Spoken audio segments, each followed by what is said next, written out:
আসসালামু আলাইকুম। এটিএন বাংলার সংবাদে সবাইকে স্বাগত জানাচ্ছি। আমি ওয়াহিবা রায়ান। শুরুতেই বিআরবি কেবল সংবাদ শিরোনাম। ডাকসু নির্বাচনে ছাত্র শিবিরের প্যানেলের জয় জয়কার, ছাত্র দলের ভরাডুবি। ভিপি নির্বাচিত হলেন সাদিক কায়েম, জিএস ফরহাদ এবং এজিএস মহিউদ্দিন। স্বপ্নের ক্যাম্পাস গড়ে তোলার প্রতিশ্রুতি বাস্তবায়নের অঙ্গীকার নবনির্বাচিত ডাকসু ভিপি সাদিক কায়েমের, বিজয়ীদের অভিনন্দন বিএনপির। কাল ডাকসুতে ভোটের অপেক্ষায় জাবির 12,000 শিক্ষার্থী। 21টি ভোট কেন্দ্রে থাকবেন 67 জন পোলিং অফিসার, নিরাপত্তা জোরদার। পূবালী ব্যাংকের মতিঝিল শাখায় এনবিআর এর গোয়েন্দা দলের অভিযান। শেখ হাসিনার একটি লকার ও 56 লাখ টাকার এফডিআর জব্দ।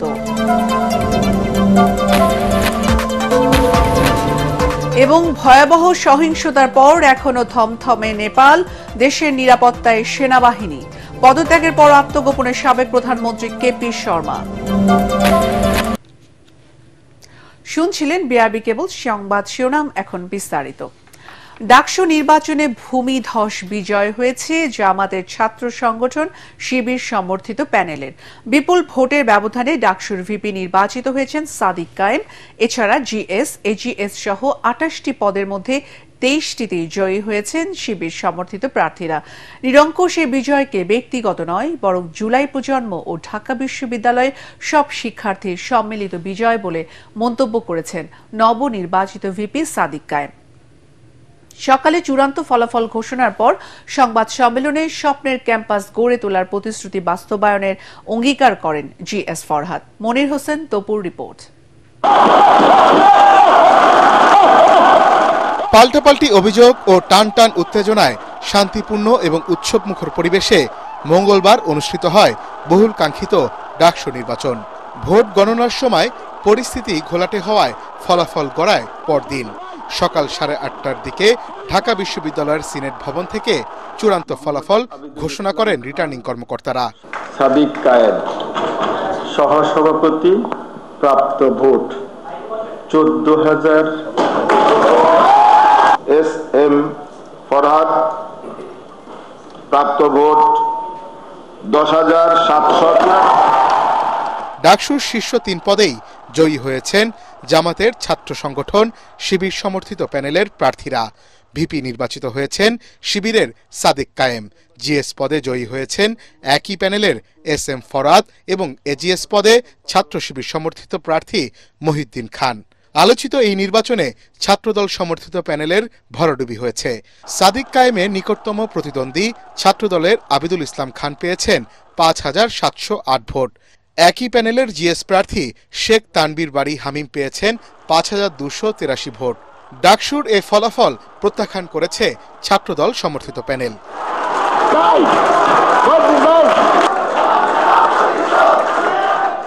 এদিকে নির্বাচনে বাকি হেভিওয়েট প্রার্থীদেরও ভরাডুবি হয়েছে। ভিপি প্রার্থী শামীম হোসেন ভোট পেয়েছেন 3,883টি, উমামা ফাতেমা পেয়েছেন 3,389টি আর 1,103টি ভোট পেয়েছেন আব্দুল কাদের। জিএস পদে 4,949টি ভোট পেয়ে তৃতীয় হয়েছেন প্রতিরোধ পর্ষদের মেঘমল্লার বসু। একই পদে গণতান্ত্রিক ছাত্র সংসদের আবু বাকের মজুমদার পেয়েছেন 2,131টি ভোট।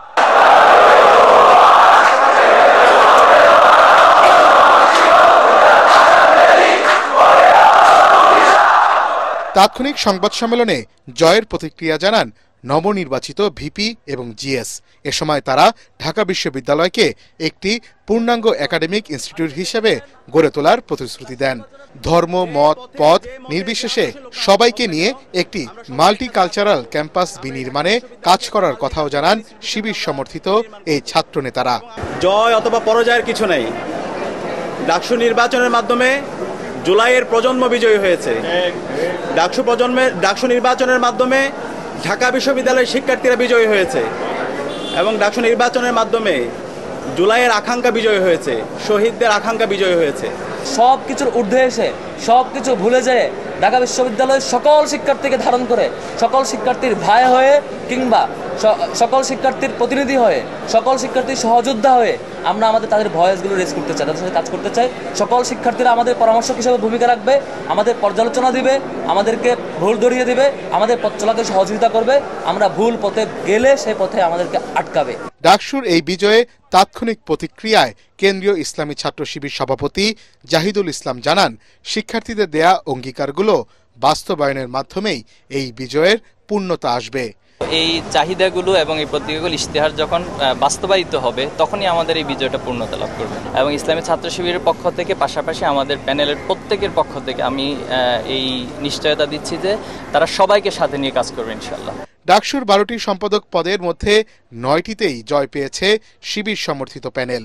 ডাকসু নির্বাচনে ভূমিধস বিজয়ে নতুন ইতিহাস গড়ল ছাত্র শিবির সমর্থিত প্যানেল। এই বিজয়কে জুলাই প্রজন্মের জয় বলে আখ্যা দিয়েছেন নির্বাচিতরা। শিক্ষার্থীদের সমস্যার সমাধান এবং ইশতেহারের প্রতিটি প্রতিশ্রুতি বাস্তবায়নে বদ্ধপরিকর বিজয়ীরা। মনির হোসেন তপু, এটিএন বাংলা, ঢাকা। দর্শক, এই মুহূর্তে ঢাকা বিশ্ববিদ্যালয় ক্যাম্পাসে আছেন সহকর্মী মাহবুব কবির চপল।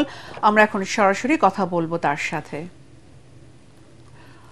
চপল, বিজয় প্যানেল আজ ক্যাম্পাসে তাদের বিজয় উদযাপনে কি ধরনের পরিকল্পনা গ্রহণ করেছে, তাদের কি ধরনের কর্মসূচি, তারা সাংবাদিকদের কি বলছেন, সাধারণ শিক্ষার্থীদের সাথে তারা কিভাবে জনসংযোগ করছেন এবং যারা পরাজিত প্রার্থী তাদের কোনো কর্মসূচি আছে কিনা বা তারা কি ধরনের প্রতিক্রিয়া ব্যক্ত করছেন?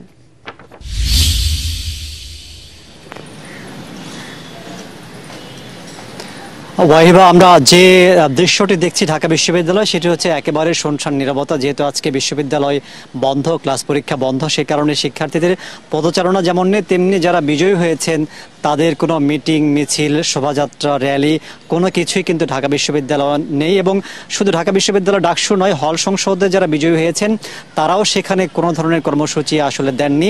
আমরা শিবিরের পক্ষ থেকে যেটি জানতে পেরেছি, তারা আনন্দ র্যালি মিছিল করবেন না, তারা মূলত শুকরানা আদায় করবেন, শুকরিয়া ইবাদত করবেন এবং যারা নিহত হয়েছেন জুলাই আন্দোলনে তাদের কবর জিয়ারত করবেন।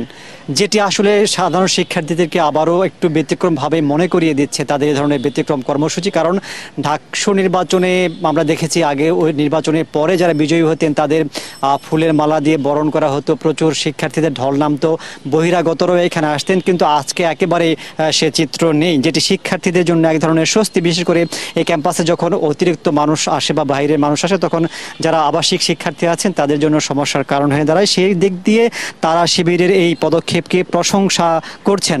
আসলে শিবিরের এই পদক্ষেপ শুধু নয়, গত এক বছরে তারা যে ধরনের কর্মসূচি ক্যাম্পাসে চালিয়েছেন সেটি আসলে অনেকটা প্রশংসিত হয়েছে এবং শিক্ষার্থীদের বেশ দৃষ্টি আকর্ষিত হয়েছে। এবং সে কারণেই শিক্ষার্থীরা যেটি বলছেন যে শিবিরের এমন ভূমিধস বিজয়, অর্থাৎ 100 বছরের ইতিহাসে প্রথমবারের মতো ডাকসুতে শিবিরের নেতৃত্ব প্রতিষ্ঠিত হয়েছে।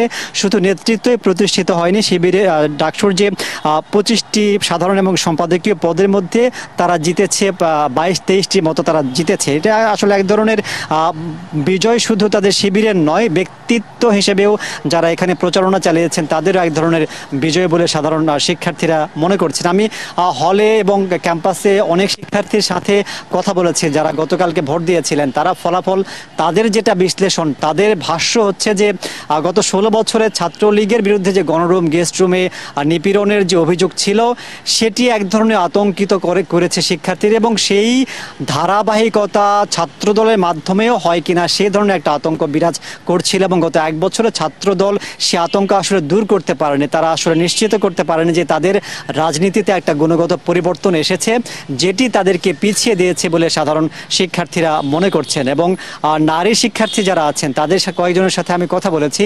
শিবিরের প্রার্থীরা বিজয়ী হবার কারণে অনেকে যে আশঙ্কাটা করছেন যে ধর্মীয় বা সাংস্কৃতিক বা এক ধরনের বিধিনিষেধ, বিশেষ করে নারীদের চলাফেরা, পোশাকে এই ধরনের বিধিনিষেধ আসতে পারে বা বাধা আসতে পারে, সেরকম কোনো আশঙ্কা আসলে তারা করছেন না। তারা বলছেন যে শিবির কিন্তু গত এক বছরে এই আশ্বাসগুলো দিয়েছে যে ক্যাম্পাসে সহাবস্থান থাকবে, সব শিক্ষার্থী তাদের ব্যক্তি স্বাধীনতা, মত প্রকাশের স্বাধীনতা পালন করতে পারবে। এমন যদি হয় যে তাদের উপর কোনো কিছু চাপিয়ে দেওয়া হচ্ছে তাহলে তারা আবার আবারও ভয়েসকে সোচ্চার করবেন, অর্থাৎ কোনো অন্যায়ের তারা মাথা পেতে নেবেন না এবং তারা আবারও সেই বিষয়গুলো পরবর্তী যে নির্বাচনগুলো আসবে সেখানে হয়তো যারা এই ধরনের বাধার সৃষ্টি করবে সেটির ফলাফল আসলে প্রতিফলিত হবে।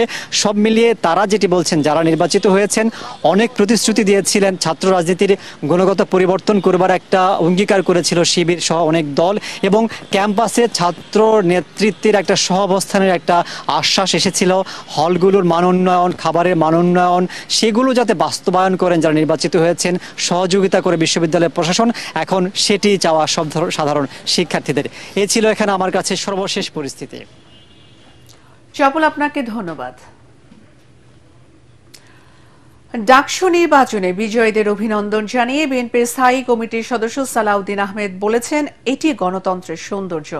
অনিয়মিত হওয়ায় ডাকসু নির্বাচনে কিছু ত্রুটি বিচ্যুতি হয়ে থাকতে পারে মন্তব্য করে তিনি বলেন, বিশ্ববিদ্যালয়ের ছাত্র সংসদ নির্বাচনের মাধ্যমে ভবিষ্যতে নতুন নেতৃত্ব উঠে আসবে। তিনি বলেন, ২৪শে গণ অভ্যুত্থানের আকাঙ্ক্ষা অনুযায়ী গণতান্ত্রিক সহমর্মিতার রাজনীতি অব্যাহত রাখতে হবে। শিক্ষা প্রতিষ্ঠানে ছাত্র রাজনীতি অব্যাহত রাখতে হবে দাবি করে সালাউদ্দিন আহমেদ বলেন, তবে তা যেন কোনোভাবেই ফ্যাসিবাদ প্রতিষ্ঠার হাতিয়ারে পরিণত না হয় সে বিষয়েও সতর্ক থাকতে হবে। নারীর ক্ষমতায়নের উপর জোর দিয়ে তিনি আরো বলেন, ভবিষ্যতে সংবিধান সংশোধনের মাধ্যমে জাতীয় সংসদ নির্বাচনে সরাসরি ভোটে অংশ নেওয়ার সুযোগ দিতে ১০ ভাগ নারীকে মনোনয়ন দেওয়ার প্রস্তাব দিয়েছে বিএনপি। অভিনন্দন জানাই যারা ডাকসু নির্বাচনে জয়ী হয়েছে তাদের। এটাই গণতন্ত্রের রীতি। কিছু ত্রুটি বিচ্যুতি নির্বাচনে হয়েছিল, যেহেতু যাত্রা অনেক বছর পরে হয়েছে, কিন্তু ত্রুটি বিচ্যুতি ছিল। পত্রিকায়, দুই একটি পত্রিকায় দেখলাম যে ছাত্র শিবিরের প্যানেল জয়ী হয়েছে। এই নামে এই ব্যানারে কোনো প্যানেল প্রদান করা হয়েছে কি? না। নতুন রাজনৈতিক সংস্কৃতির ধারা প্রচলন করতে হবে। সেই সংস্কৃতি কি? গণতান্ত্রিক সংস্কৃতি, সহনশীলতার সংস্কৃতি, সহমর্মিতার সংস্কৃতি, এবং সহনশীলতা সহমর্মিতার মধ্য দিয়ে আমরা পরস্পর রাজনৈতিক দলসমূহের মধ্যে আমরা প্রতিযোগিতা করব, রাজনীতির চর্চা করব। ডাকসুতে ভোট উৎসব দেখার পর আগামীকাল ডাকসু নির্বাচনে ভোট দেওয়ার অপেক্ষায় জাহাঙ্গীরনগর বিশ্ববিদ্যালয়ে প্রায় ১২,০০০ শিক্ষার্থী। বহুল প্রতীক্ষিত এই নির্বাচনকে ঘিরে ক্যাম্পাস জুড়ে উৎসবের আমেজ। ২১টি ভোট কেন্দ্রে নির্বিঘ্নে ভোট আয়োজনে থাকছেন ৬৭ জন পোলিং অফিসার সহ ২১ জন রিটার্নিং কর্মকর্তা। নির্বাচনে নিরাপত্তা নিশ্চিতে বিশ্ববিদ্যালয়ের বিশেষ কমিটির পাশাপাশি থাকবে আইন শৃঙ্খলা বাহিনীর বিপুল সংখ্যক সদস্য। সাভার প্রতিনিধি শেখ বাশারে পাঠানো তথ্য ও ছবিতে আরো জানাচ্ছেন খায়রুল ইসলাম। রাত পোহালেই ভোট। দীর্ঘ ৩ দশকের বেশি সময়ের পর নিজেদের প্রতিনিধি নির্বাচনে মুখিয়ে আছে জাহাঙ্গীরনগর বিশ্ববিদ্যালয়ের ১২,০০০ শিক্ষার্থী। ৩৩ বছর পর বৃহস্পতিবার হতে যাওয়া জাহাঙ্গীরনগর বিশ্ববিদ্যালয় কেন্দ্রীয় শিক্ষার্থী সংসদ ডাকসু নির্বাচনে এবার মোট ভোটার ১১,৮৯৭ জন। এর মধ্যে ছাত্রছাত্রীর সংখ্যা প্রায় সমান। ডাকসু নির্বাচনকে কেন্দ্র করে ক্যাম্পাস জুড়ে এখন নানা আলোচনা। প্রার্থীরা ব্যস্ত শেষ মুহূর্তের প্রস্তুতি ও ভোটের দিনের পরিকল্পনা নিয়ে। শিক্ষার্থীরা বলছেন, এ নির্বাচন শুধু নেতৃত্ব বাছাই নয়, এটি যেন শিক্ষার্থীদের অধিকার, স্বপ্ন আর ভবিষ্যতের প্রতিচ্ছবি হয়, সেটাই প্রত্যাশা তাদের। ৫ সদস্যের নির্বাচন কমিশন এরই মধ্যে প্রার্থীদের সঙ্গে একাধিক বৈঠকও করেছেন। তবে ওএমআর পদ্ধতিতে ভোট গণনা ও অতিরিক্ত ব্যালটের বিষয়ে শঙ্কা প্রকাশ করেছেন প্রার্থীরা। ডাকসু নির্বাচনে ২৫টি পদের বিপরীতে ছাত্রদল, ইসলামী ছাত্র শিবির সহ বিভিন্ন প্যানেলে হয়ে লড়ছেন ১৭৯ জন প্রার্থী। ২১টি হল সংসদে প্রতিদ্বন্দ্বিতা করছেন ৪৪৫ জন। কেন্দ্রীয় সংসদে ভিপি পদে ৯ ও জিএস পদে লড়ছেন ৮ জন প্রার্থী। আমরা চাই যে আমাদের শিক্ষার্থীরা একটি অংশগ্রহণমূলক নির্বাচনে অংশগ্রহণ করুক এবং সেখানে সকল সংগঠন বা সকল ধরনের সাধারণ শিক্ষার্থীরা যাতে নিষ্কলুষভাবে তাদের ভোটাধিকার প্রয়োগ করতে পারেন সেটাকে সুনিশ্চিত করতে চাই।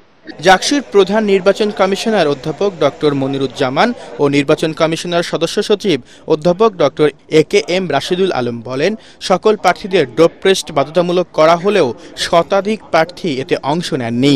নির্বাচন ব্যবস্থাকে সুদৃঢ় করতে হলে কয়েকটি পিলার আমাদের সুনিশ্চিত করা প্রয়োজন। একটি হচ্ছে নিরাপত্তার ব্যবস্থা, কোনো প্রকার অপশক্তি যেন সেখানে বাধাগ্রস্ত না করতে পারে নির্বাচন ব্যবস্থাকে।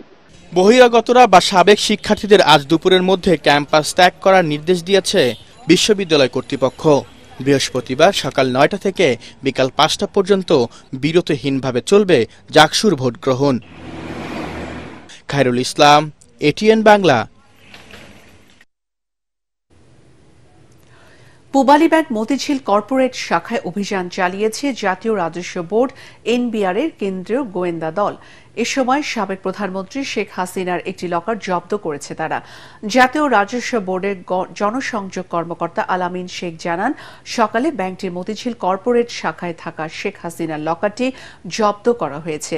লকার নম্বর 128। এই লকারের দুটি চাবির মধ্যে একটি শেখ হাসিনার কাছে রয়েছে। এর আগে গোয়েন্দা তথ্যের ভিত্তিতে লকার সম্পর্কে জানতে পারে এনবিআর এর কেন্দ্রীয় গোয়েন্দা দল। বাংলাদেশ ব্যাংকের নির্দেশনা অনুসার করে শীঘ্রই যথাযথ প্রক্রিয়ায় লকারটি খোলা হবে বলে জানান তিনি। একই ব্যাংকে শেখ হাসিনা ও তার ছোট বোন শেখ রেহানার যৌথ অ্যাকাউন্টে 56 লাখ টাকার এফডিআর জব্দ করেছে এনবিআর।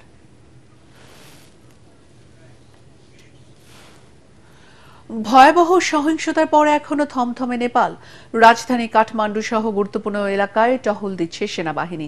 যে কোনো অস্থিতিশীল কর্মকাণ্ড কঠোরভাবে দমনে হুঁশিয়ারি দিয়েছেন সেনাপ্রধান।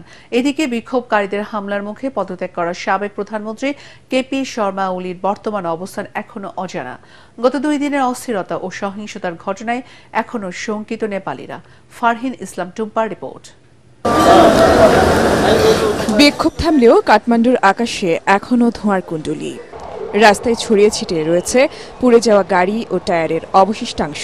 2 দিনের ভয়াবহ সহিংসতার পর এখন থমথমে পরিস্থিতি নেপালের রাস্তাঘাট ও চারপাশে। রাজধানী কাঠমান্ডু সহ গুরুত্বপূর্ণ এলাকায় সতর্ক অবস্থানে টহল দিচ্ছে সেনাবাহিনী। কারফিউয়ের মধ্যে চলছে তল্লাশি। হিমালয় কন্যা খ্যাত শান্ত দেশটিতে হঠাৎ এমন অস্থিরতা আর সহিংসতায় স্তম্ভিত সাধারণ মানুষ। যদিও নতুন দিনের প্রত্যাশা তাদের কণ্ঠে। দেশ সম্ভবত একটি নতুন দিকে এগিয়ে যাচ্ছে। আমরা সাধারণ জনগণ আশা করি রাজনৈতিক দলগুলি এই সব কিছু থেকে একটি বড় শিক্ষা পেয়েছে। এটা বুঝতে পেরেছে যে দেশ এবং জনগণ সবকিছুর ঊর্ধ্বে। প্রধানমন্ত্রী কেপি শর্মা ওলির পদত্যাগের পরও পরিস্থিতি শান্ত না হওয়ায় গেল মঙ্গলবার রাতে আপৎকালীন নিরাপত্তার দায়িত্ব নেয় নেপালের সেনাবাহিনী। এরপরই জেনারেল জেড এর নেতৃত্বাধীন সেনাবাহিনী নিষেধাজ্ঞামূলক আদেশ এবং দেশব্যাপী কারফিউ জারি করে। দেশটির জনসংযোগ ও তথ্য অধিদপ্তর এক বিবৃতিতে জানায়, এসব আদেশ ও কারফিউ বুধবার বিকেল 5টা পর্যন্ত চলবে। এরপর আবার বৃহস্পতিবার সকাল 6টা থেকে শুরু হবে। ক্রমবর্ধমান নিরাপত্তা পরিস্থিতির ওপর নির্ভর করে পরবর্তী সিদ্ধান্ত নেওয়া হবে বলেও জানানো হয় বিবৃতিতে। এ পর্যন্ত লুটপাটে জড়িত সন্দেহে 21 জন সন্দেহভাজনকে গ্রেপ্তার করেছে সেনাবাহিনী। দুর্নীতি ও সামাজিক যোগাযোগ মাধ্যমে নিষেধাজ্ঞার প্রতিবাদে শুরু হওয়া বিক্ষোভ থেকে রূপ নেয়া সহিংসতায় মঙ্গলবার পদত্যাগ করেন সাবেক প্রধানমন্ত্রী ও কমিউনিস্ট পার্টির নেতা কেপি শর্মা ওলি। তবে তার বর্তমান অবস্থান সম্পর্কে এখনও কিছু জানা যায়নি। ফারহিন ইসলাম টুম্পা, এটিএন বাংলা। জামাতে ইসলামের আমির ডাক্তার শফিকুর রহমানের সঙ্গে সৌজন্য সাক্ষাৎ করেছেন বাংলাদেশে নিযুক্ত ব্রিটিশ হাইকমিশনার সারাহ কুক। এ সময় তার সাথে ছিলেন second secretary Miss Kate Ward. সকালে বসুন্ধরায় জামাতের আমিরের কার্যালয়ে এই সাক্ষাৎ অনুষ্ঠিত হয়। পরে তারা বৈঠক করেন। এ সময় জামাতের আমির ও ব্রিটিশ হাইকমিশনার আন্তরিকতাপূর্ণ পরিবেশে কুশল বিনিময় করেন। এছাড়া ডাকসু নির্বাচন, বাংলাদেশের চলমান পরিস্থিতি, গণতন্ত্র প্রতিষ্ঠা, আগামী নির্বাচন, মানবাধিকার, সংখ্যালঘুদের অবস্থা, রোহিঙ্গা সমস্যা নিয়ে আলোচনা করেন তারা। একই সঙ্গে যুক্তরাজ্যের সঙ্গে বাংলাদেশের বন্ধুত্বপূর্ণ সম্পর্ক আরও উন্নত ও সুদৃঢ় করার ব্যাপারে আলোচনা হয়েছে।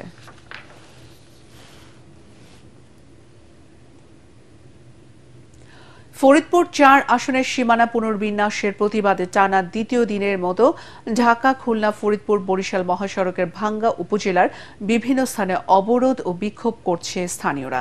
ভাঙ্গার প্রায় 15টি স্থানে বিক্ষোভকারীরা রাস্তায় টায়ার জ্বালিয়ে ও গাছের গুঁড়ি ফেলে মহাসড়ক আটকে রেখেছে।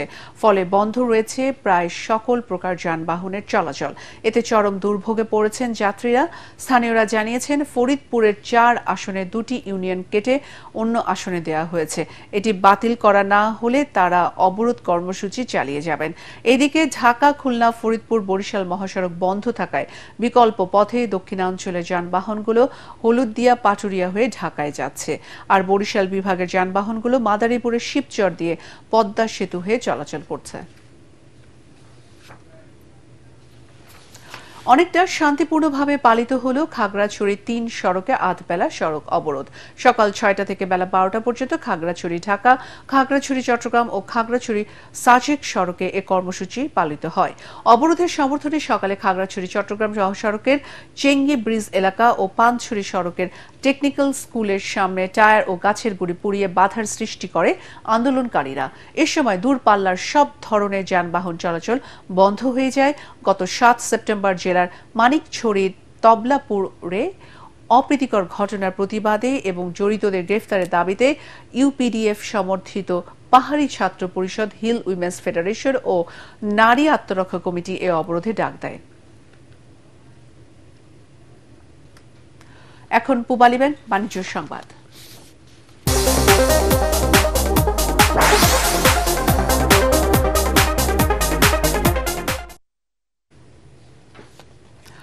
বান্দরবান শহরের ঐতিহ্যবাহী মারমা বাজারে অবৈধ টোল আদায় বন্ধ করে দিয়েছে জেলা পরিষদ। সকালে বান্দরবান পার্বত্য জেলা পরিষদের চেয়ারম্যান অধ্যাপক থানজামা লুসাই বাজার পরিদর্শনের পর ব্যবসায়ী ও ক্রেতাদের সাথে কথা বলে এই সিদ্ধান্ত নেন। এর আগে মঙ্গলবার স্থানীয়রা অবৈধ টোল আদায় বন্ধে জেলা পরিষদের চেয়ারম্যানের দর বরাবর স্মারকলিপি দেন। দীর্ঘদিন ধরে বাজার ফান্ডের নামে শহরের মধ্যমপাড়া ও উজানি পাড়ার ঐতিহ্যবাহী মারমা বাজারে হতদরিদ্র পাহাড়ি সহ সাধারণ ব্যবসায়ীদের কাছ থেকে অবৈধভাবে টোল আদায় করে আসছিল একটি পক্ষ। অবৈধ টোল আদায় বন্ধ হওয়ায় সন্তোষ জানান ব্যবসায়ী ও ক্রেতারা।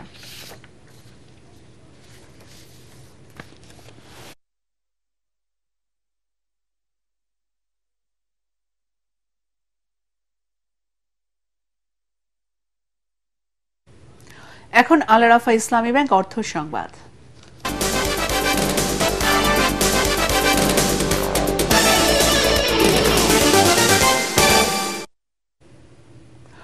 বিশেষ শর্ত অনুমতি নিয়ে কাঁচা পাট রফতানি করতে হবে। বাণিজ্য মন্ত্রণালয়ের এমন প্রজ্ঞাপনের প্রতিবাদে খুলনায় সড়ক অবরোধ ও বিক্ষোভ সমাবেশ করেছে পাট রফতানিকারক প্রতিষ্ঠানের জুট প্রেস বেলিং শ্রমিকরা। এর সমর্থনে বেলা ১১টা পর্যন্ত দৌলতপুর বিজেএ কার্যালয়ের সামনে খুলনা যশোর মহাসড়ক অবরোধ করে রাখে তারা। এতে দীর্ঘ যানজটের সৃষ্টি হয়। এ সময় শ্রমিকরা নানা স্লোগান দিয়ে কাঁচা পাটকে শর্তযুক্ত পণ্যের তালিকা থেকে বাদ দেওয়ার দাবি জানান। শ্রমিকদের আশঙ্কা, শর্ত মেনে কাঁচা পাট রফতানি সম্ভব হবে না। সেক্ষেত্রে খুলনা অঞ্চলে ২৫টি রফতানিকারক প্রতিষ্ঠান থেকে পাট রফতানি বন্ধ হয়ে যাবে। এতে কাজ হারাবেন ৩০,০০০ শ্রমিক।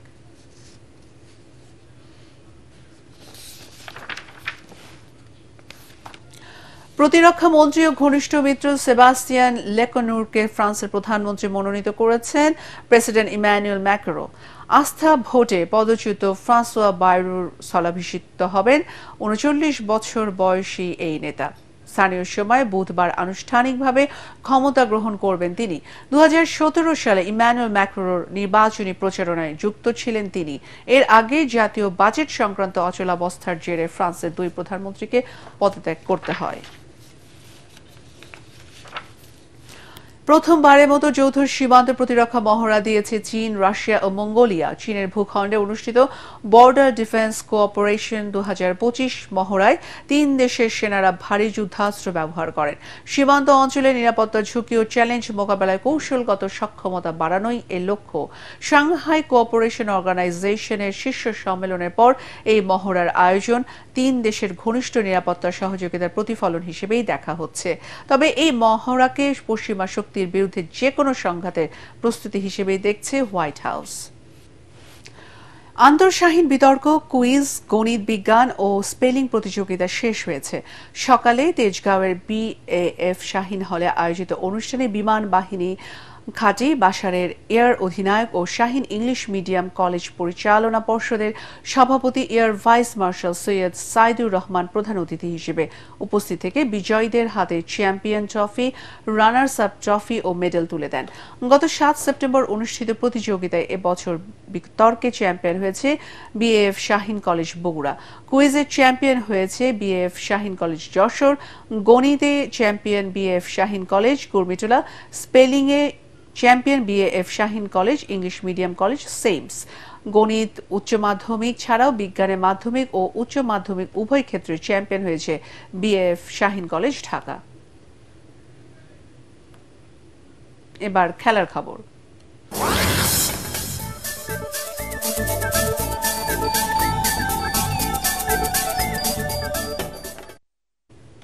শুরুতেই এশিয়া কাপ।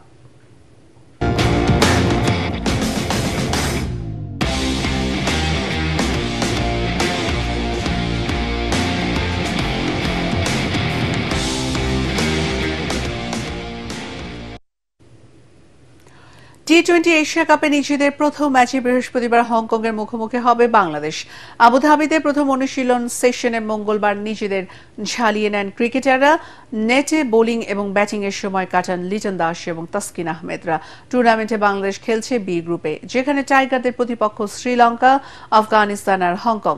তাই প্রথম ম্যাচে বড় ব্যবধানে জয়টা গুরুত্বপূর্ণ। হংকং তাদের উদ্বোধনী খেলায় আফগানদের কাছে হেরেছে 94 রানে। আবুধাবিতে কাল রাত 8:30টায় মাঠে নামবে বাংলাদেশ।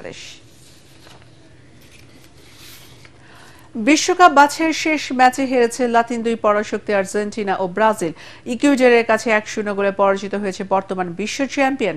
একই ব্যবধানে ব্রাজিলকে হারিয়েছে বলিভিয়া। মেসিকে ছাড়া প্রতিপক্ষের মাঠে খেলতে নামা আকাশী সাদা জার্সিধারীরা 31 মিনিটে হোঁচট খায়।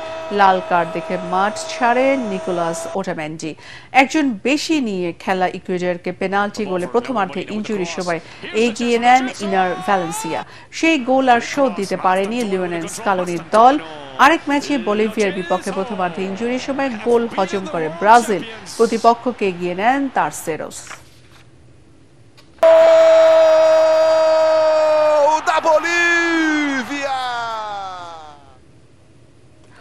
বিশ্বকাপ বাছাই ইউরোপিয়ান অঞ্চলে জয় পেয়েছে ফ্রান্স, পর্তুগাল এবং ইংল্যান্ড।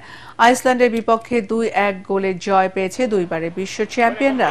যদিও নিজেদের মাঠে 21 মিনিটে আন্দ্রিয়া গুজেনসেনের গোলে পিছিয়ে পড়ে স্বাগতিক দল। এরপর কিলিয়ান এমবাপে প্রথমার্ধে সমতায় ফেরান। 62 মিনিটে ব্রাডলি বারকোলার গোলে জয় নিয়ে মাঠ ছাড়ে দেশমের দল। আরেক ম্যাচে তীব্র প্রতিদ্বন্দ্বিতাপূর্ণ ম্যাচে হাঙ্গেরিকে 3-2 গোলে হারিয়েছে পর্তুগাল। দলের হয়ে 36 মিনিটে বেনার্দো সিলভা আর 58 মিনিটে গোল করেন ক্রিস্টিয়ানো রোনালদো। জোড়া গোল করে হাঙ্গেরিকে সমতায় ফেরান বারানবাস ভার্গা। তবে 86 মিনিটে হুয়াও ক্যান্সেলার গোলে জয় নিয়ে মাঠ ছাড়ে পর্তুগাল। বিশ্বকাপ বাছাইয়ের কে গ্রুপে সার্বিয়াকে 5-0 গোলে বিধ্বস্ত করেছে ইংল্যান্ড। শেষ করার আগে বিআরবি কেবল সংবাদ শিরোনাম আরো একবার। ডাকসু নির্বাচনে ছাত্র শিবিরের প্যানেলের জয় জয়কার, ছাত্র দলের ভরাডুবি। ভিপি নির্বাচিত হলেন সাদিক কায়েম, জিএস ফরহাদ এবং এজিএস মহিউদ্দিন। স্বপ্নের ক্যাম্পাস গড়ে তোলার প্রতিশ্রুতি বাস্তবায়নের অঙ্গীকার নবনির্বাচিত ডাকসুর ভিপি সাদিক কায়েমের। বিজয়ীদের অভিনন্দন বিএনপির। কাল ডাকসুতে ভোটের অপেক্ষায় জাবির 12,000 শিক্ষার্থী। 21টি ভোট কেন্দ্রে থাকবেন 67 জন পোলিং অফিসার। নিরাপত্তা জোরদার। পূবালী ব্যাংকের মতিঝিল শাখায় এনবিআর এর গোয়েন্দা দলের অভিযান। শেখ হাসিনার একটি লকার ও 56 লাখ টাকার এফডিআর জব্দ। এবং ভয়াবহ সহিংসতার পর এখনো থমথমে নেপাল। দেশের নিরাপত্তায় সেনাবাহিনী পদত্যাগের পর আত্মগোপনের সাবেক প্রধানমন্ত্রী কেপি শর্মা। পরবর্তী সংবাদ দেখার আমন্ত্রণ জানিয়ে এখনকার মতো শেষ করছি। এটিএন বাংলার সংবাদ ইউটিউবে দেখতে ব্রাউজ করুন youtube/18 বাংলা নিউজ। ধন্যবাদ।